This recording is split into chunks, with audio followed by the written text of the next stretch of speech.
Hi, my name is Andy Schmuckler.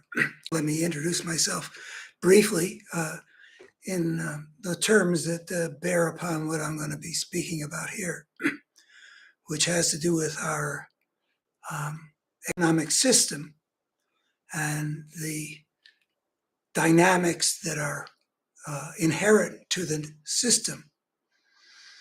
Uh, I had a father who was a professor of economics who tutored me from a very early age on things like the marvelous efficiencies that the market is able to create, supply and demand curves, Phillips curves, uh, and the rest. And I really do appreciate what a magnificent device the market is in many ways.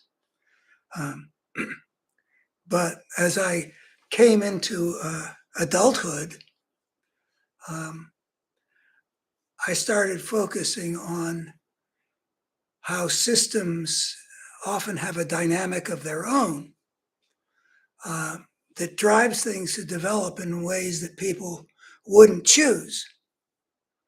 Uh, but the system operates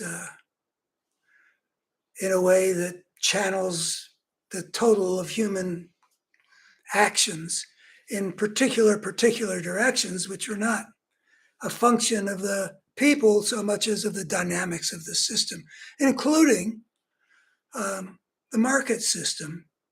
Now, I actually was concerned mostly at the beginning for the first almost 20 years of my career with the dynamics that lead to the well, that book on the other side, I get confused about right and left with this picture. The Parable of the Tribes, that book over there is about what happens in the system of civilized societies, inevitably, when a species takes that unprecedented step. And there are very unfortunate results there.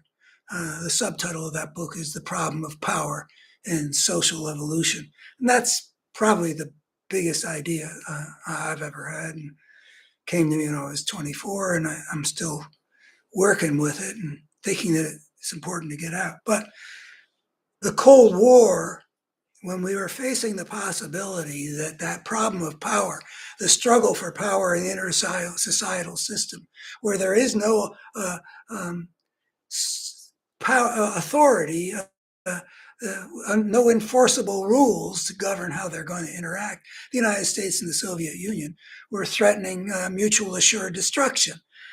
That was a matter of concern, and it led me to think about the dynamics in that system.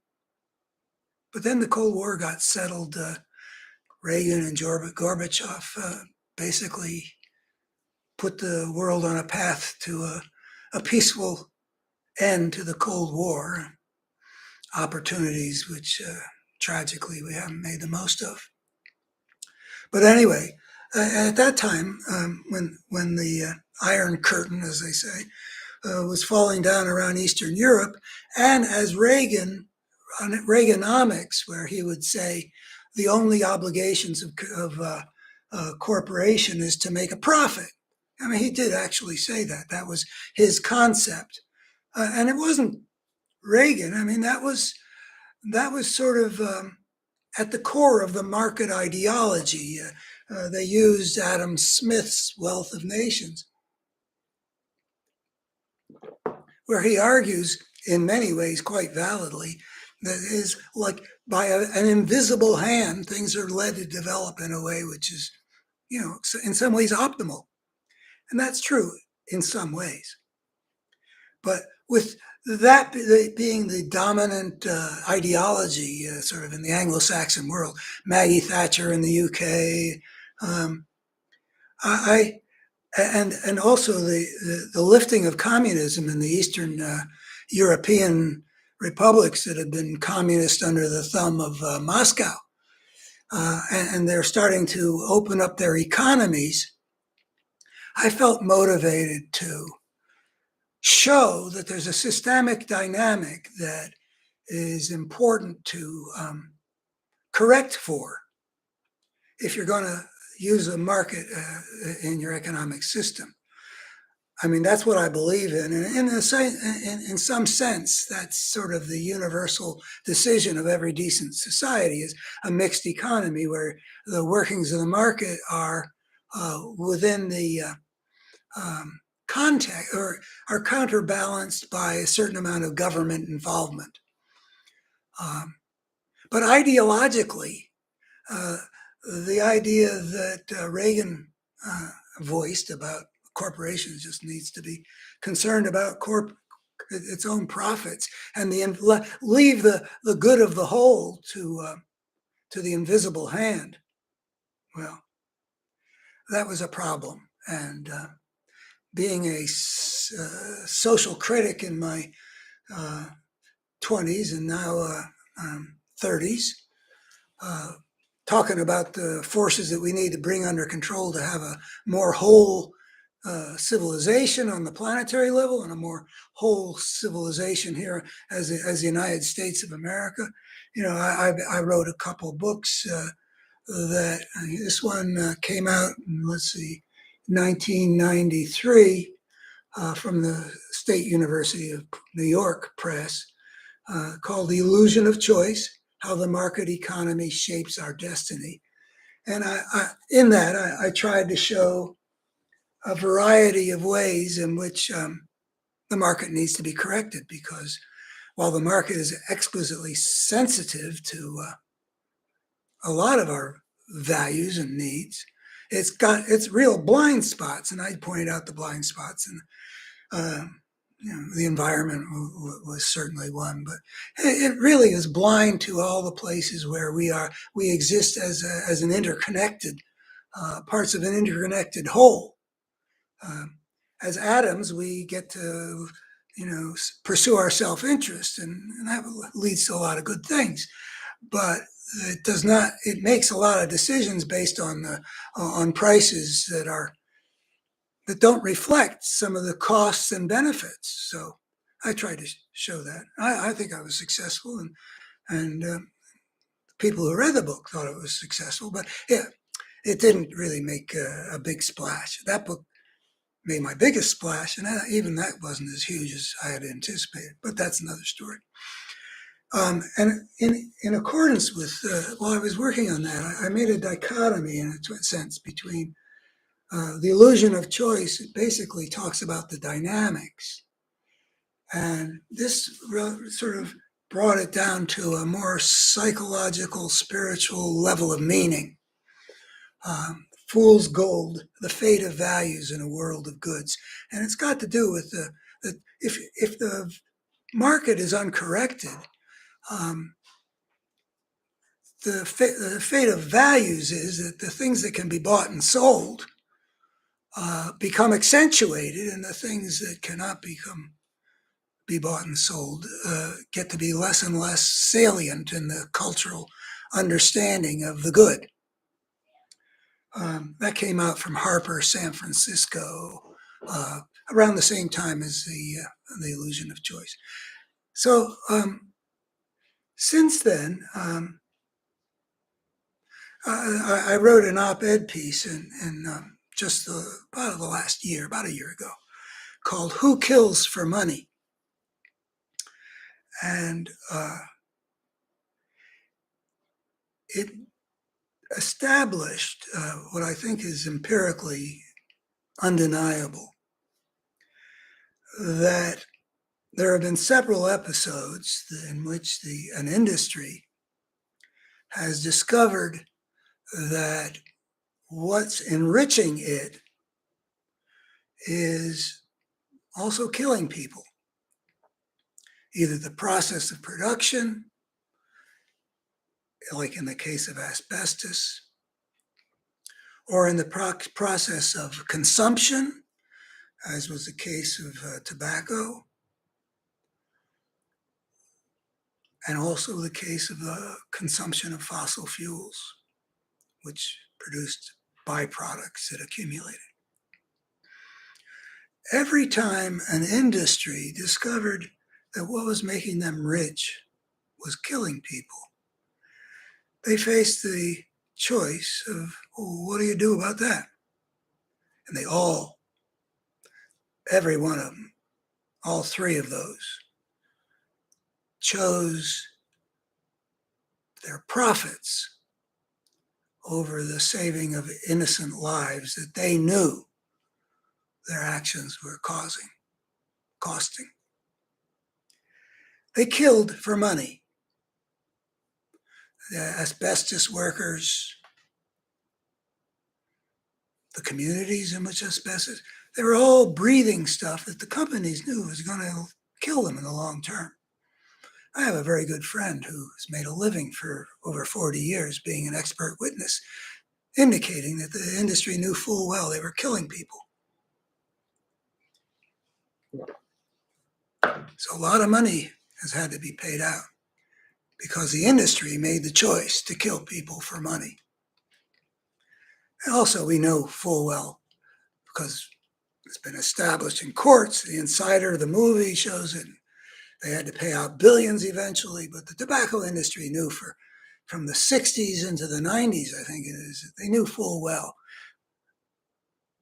that their product was dangerous. And meanwhile, they put out into the public what they knew to be lies.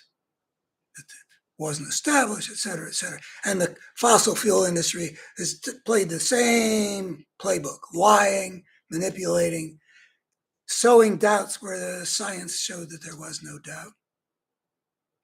And the fossil fuel case is really, by a long stretch, the worst. Because not only, like 500,000 people dying a year of tobacco-related illnesses, we've got the whole planet in a kind of a cataclysm of not yet clear how cataclysmic it's going to be, but it's big and it's getting bigger. Climate change, which Exxon knew in the mid 70s. Even I wasn't a specialist in the field. In my book, the 1,600-page version of got me my doctorate of the Parable of the Tribes. I talk about climate change. I mean, they knew, I knew, a lot of people knew, and they did everything they could to make sure that the country would be paralyzed, because partly because they are able to persuade enough people to not take it seriously, what the scientists were saying, to protect their own short-term profits. Who knows how much of a price humankind is going to pay? So that's a lot of greed. I mean, killing for money. I mean, even if your back is against the wall. I mean, I'm sympathetic with a person who steals a loaf of bread in order to feed their family, otherwise they starve. But when you're one of when you're the richest corporations in the world and you're willing to inflict global catastrophe for your own short-term profits, I mean wow. Imagine the moral consciousness that represents. And here's where I make an assertion, which is crucial to my argument. My argument being that we need to change some things about how the system works. Now, I'll be particular about a particular thing.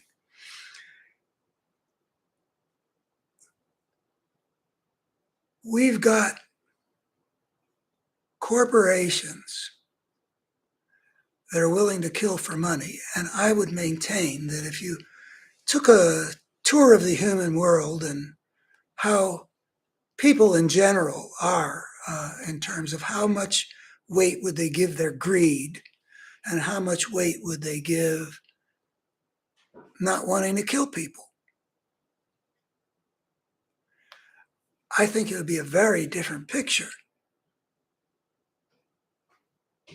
There's something about the industry's moral character that is not representative of the moral character of human beings generally. That's an assertion on my part. If you don't believe that that's true, the rest of the case won't work. But from 77 years of living among human beings, I get the feeling that the willingness to kill for money is rare. Yet, 3 out of 3, and I've got that friend I was talking, he studies this stuff, and I asked him if there's an example of any industry that faced that choice that chose the right thing, and he said not that he knows of, and he would know. So I take it as reasonably well established that this is that basically what we know is that our system, our economic system, develops in such a way that by this time, meaning, well, in the case of asbestos, in the last half century anyway, all 3 of these industries have been willing to kill for money, and don't know what the previous history might be of. There's a lot of ugliness that led to the development of the Sherman Antitrust Act and the rise of progressivism under Teddy Roosevelt to bring industrial capitalism under some kind of control. So I don't know, but we know that all the industries, if that's atypical of human beings, rare on one side of the fence and universal on the other, the question is, why are the industries so greedy, so driven by greed, when the human world isn't? According to my guesstimate about what kind of creatures I've been living among. And I have an answer for it. Well, at least it's a part of an answer. Actually, you've got people in power for reasons that I won't go into now, but they're not a random cross section. But let's just take that. They end up saying that our responsibility is to serve the interests of the stockholders. We work for them. And that's fine. I mean, that's sort of like that honors the idea, sacred in America, of private property. Okay. Have you ever owned any stock? I owned a bit here and there, even when I didn't have enough to retire on. Being a stockholder is nothing. I mean, you're not the owner. That's a fiction. I mean, you can sell your shares and buy something else, but you've got no voice. I mean, you get to vote on the board of directors. I mean, it's invariably going to be the ones put forward by the current board or the CEO.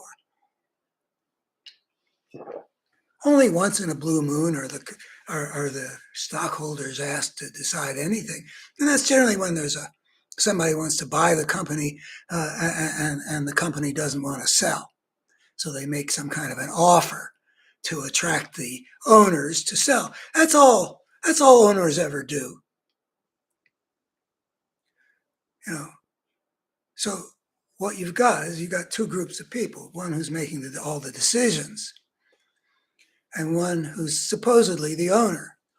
And the ones who make the decisions say that our responsibility is to serve the owners and their interests.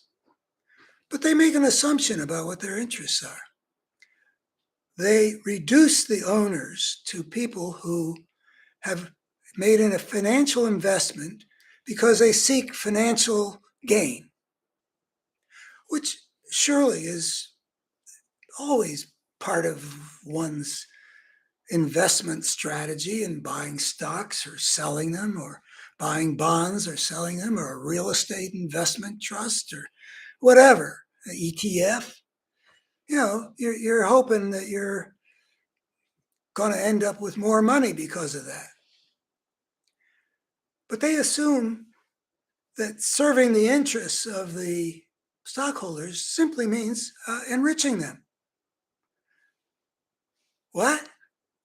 If human beings have a variety of interests in which their greed uh, is just one, not like the industries.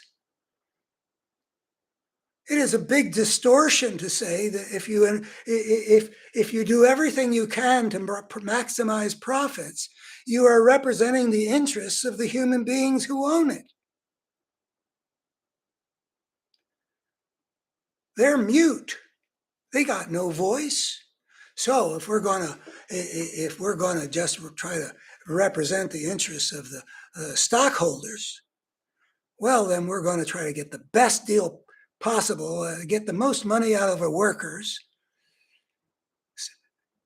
use our political influence to keep the government from doing what it should do, to contain us from doing social damage, and all the rest. But the system is on an automatic pilot.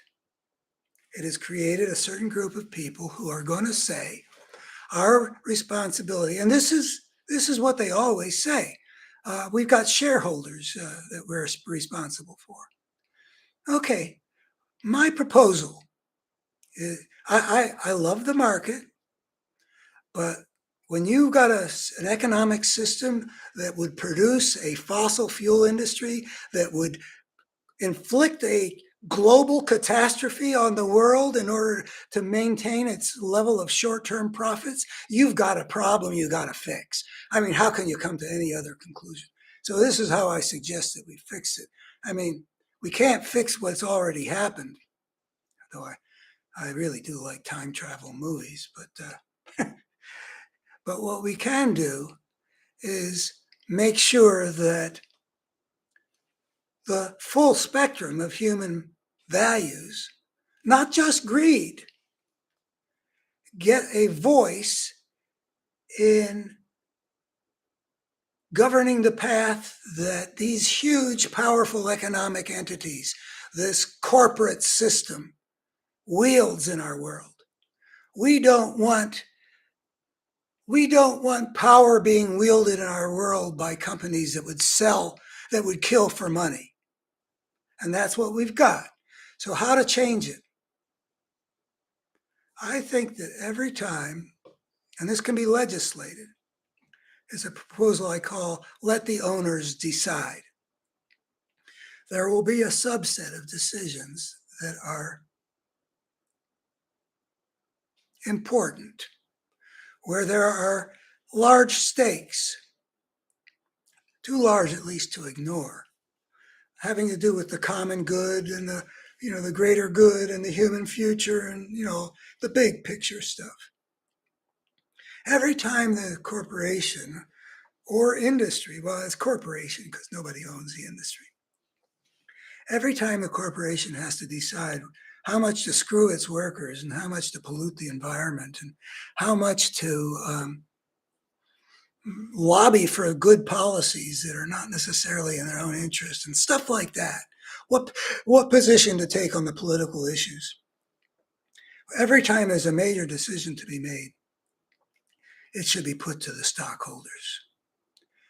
Present the issues just like they present the profiles of slates of potential members of the board for these pseudo elections that they conduct.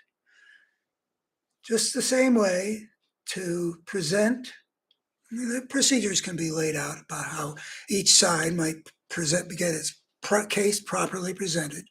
For the owners to read and see, we can give up so many pennies per share and provide these workers in Haiti with a more decent income rather than $1 a day or whatever. Or we can maintain our present level of profit and take a hard line with the workers, or however it gets presented, and with the other issues that corporate decisions impact, and let the owners decide. They're going to know how much they want their money. They're going to decide how much they're willing to kill or exploit or just injure or somewhat screw other people for money, or how much they, on the other hand, they're willing to give up because they don't want their world to be one where the workers are compelled to live in these conditions. I don't know how people would decide. But I don't believe that if there were such a system, that we'd ever have ended up with a tobacco industry or an asbestos industry or a fossil fuel industry that would kill for money like this one does. So I say, well, let's pass a law, one that is not contrary to the ideology of the market. The ideology of the market is based on some idea of the sanctity of private property, but what we have now is a travesty of private property. It is a mechanical system that self-perpetuates itself and that makes decisions in the world with its great power that are adverse to the interests of the whole and of people generally. We can make a change in that by taking the present system gives greed just way too much power. That is not the world we want to live in. The system is making it that way. People are not that way. The majority would not want to kill for money. We can get corporations that reflect the real nature of human beings, which is better than we give ourselves credit for. Because we look out at the world and we see, look what these people did at Exxon when they knew full well what they were doing to the climate. And they kept it to themselves, and they generated the propaganda campaign with the rest of the industry that's been documented several times quite clearly to sell people a lie about what the science already knew. We don't want that. We don't have to have that. This is a political matter to legislate. Let's do it.